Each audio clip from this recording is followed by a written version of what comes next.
எல்லாருக்கும் வணக்கம். இன்றைக்கி நம்ம வீடியோவில் என்ன பார்க்க போகிறோம்னா, அதாவது ரவா புட்டிங் தான் செய்ய போகிறோம்.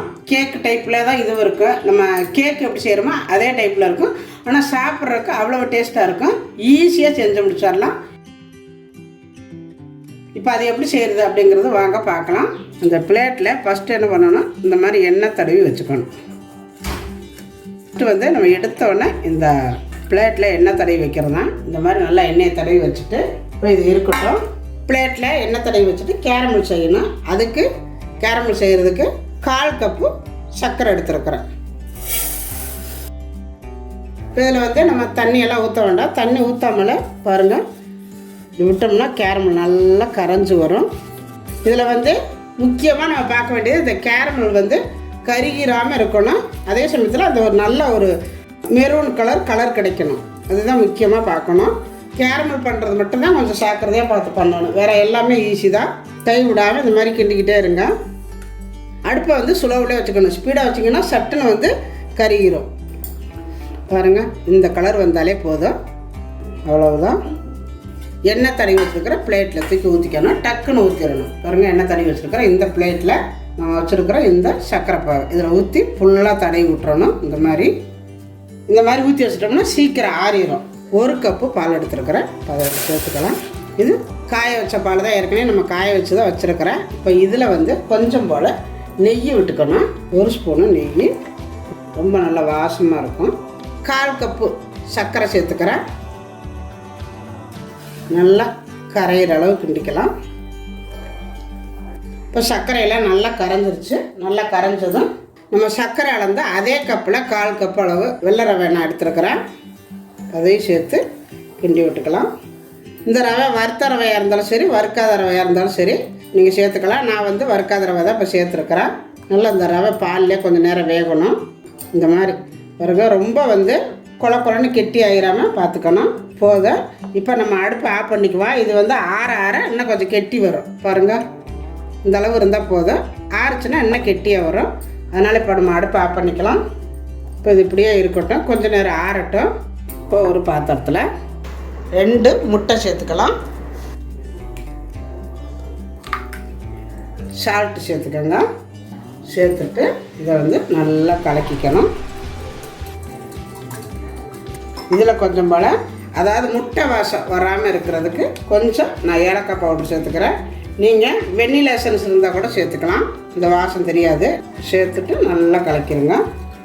இதை நல்லா கலக்கிட்டு பால், சர்க்கரை, ரவை எல்லாம் கலந்து வச்சுருக்குறோம் பார்த்தீங்களா. பாருங்கள், இது சூடு ஆறிடுச்சு. ஆறுனா பாருங்கள், இந்த அளவு இருக்கணும். ரொம்பவும் கெட்டி ஆகிடக்கூடாது. இந்த மாதிரி கொஞ்சம் கொஞ்சமாக போட்டுட்டு கலக்கிங்க. வெதுவெதுப்பான சூட்டிலே போட்டு கலக்குங்க. இந்த மாதிரி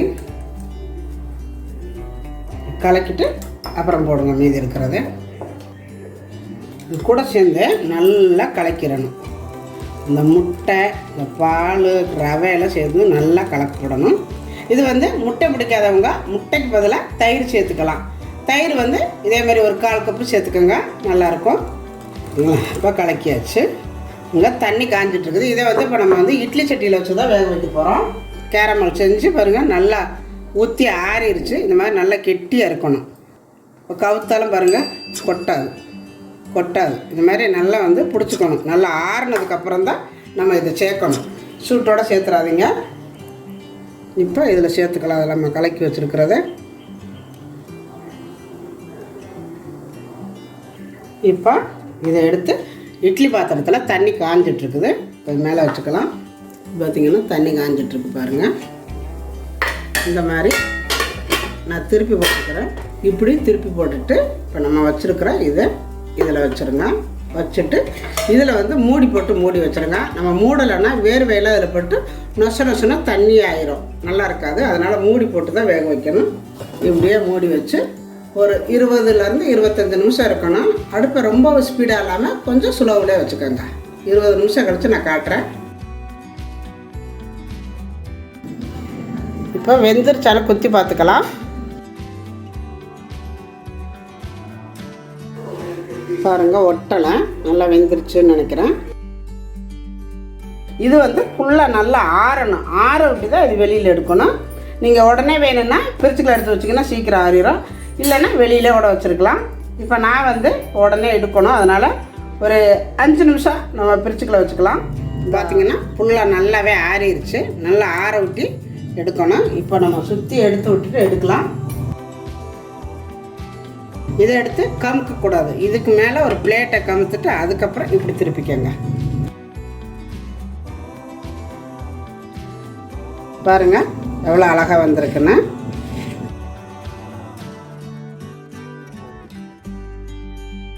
இப்போ கட் பண்ணிக்கலாம்.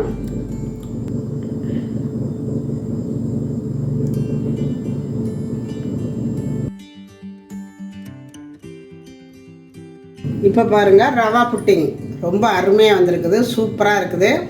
ரொம்ப ஈஸியான வேலை, சீக்கிரம் பண்ணி முடிச்சாச்சு. பார்க்கும் பொழுது எவ்வளோ அழகாக இருக்குது பாருங்கள். நான் இப்போ நான் கட் பண்ணுறேன். எவ்வளோ நல்லா இருக்குது பாருங்கள். இங்கே பாருங்கள், கரண்டி வச்சோடனே ஸ்பூனை வச்சோன்னே அப்படியே எவ்வளோ சாஃப்டாக இருக்குது பாருங்கள். எவ்வளோ அழகாக வந்திருக்குதுன்னு. ரொம்ப சாஃப்டாக இருக்குது. நல்லா வாய்க்கில் போட்டோடனே கரைஞ்சி போயிடும். அவ்வளோ நல்லா வந்திருக்குது. ரவா புட்டிங் ரொம்ப அருமையாக அழகாக வந்திருக்குது. சாப்பிட்றக்க அவ்வளோ டேஸ்ட்டாக இருக்குது. இதே மாதிரி நீங்களும் செஞ்சு பாருங்கள். செஞ்சு பார்த்துட்டு எப்படி வந்துச்சு அப்படிங்கிறத எனக்கு கமெண்ட்டில் சொல்லுங்கள். இந்த வீடியோ பிடிச்சிருந்தா லைக் பண்ணுங்கள், ஷேர் பண்ணுங்கள். செட்டிநாடு சமையலுக்கு சப்ஸ்கிரைப் பண்ணுங்கள். நன்றி. வாழ்க வளமுடன்.